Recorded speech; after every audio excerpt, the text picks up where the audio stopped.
امام جعفر صادق علیہ السلام کی خدمت میں ایک شخص آیا اور کہنے لگا، اے نواسۂ رسول، یہ عشق کیوں ہوتا ہے؟ کسی انسان کو کوئی انسان اتنا اچھا کیوں لگتا ہے کہ اس کے سامنے پوری دنیا کچھ نہیں لگتی؟ بس یہ کہنا تھا تو نواسۂ رسول امام جعفر صادق علیہ السلام نے فرمایا، میں نے اپنے بابا سے، انہوں نے اپنے بابا سے، انہوں نے اپنے بابا سے، اور انہوں نے رسول اللہ صلی اللہ علیہ وآلہ وسلم سے سنا، ہر انسان کے اندر اللہ کی کوئی نہ کوئی صفت ضرور موجود ہوتی ہے۔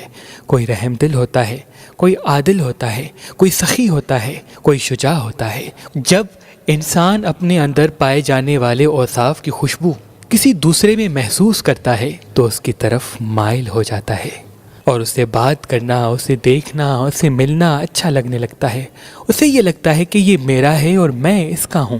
دراصل وہ خود میں اس کو اور اس میں اپنے آپ کو دیکھتا ہے، اور ہر جگہ اس کی کمی کو محسوس کرتا ہے، اور وہ چاہتا ہے کہ ہر پل وہ مجھ سے راضی رہے، اور اسی کیفیت کو زمانے والے عشق کا نام لیتے ہیں۔ بس کوئی مخلوق سے عشق کرتا ہے تو کوئی خدا سے۔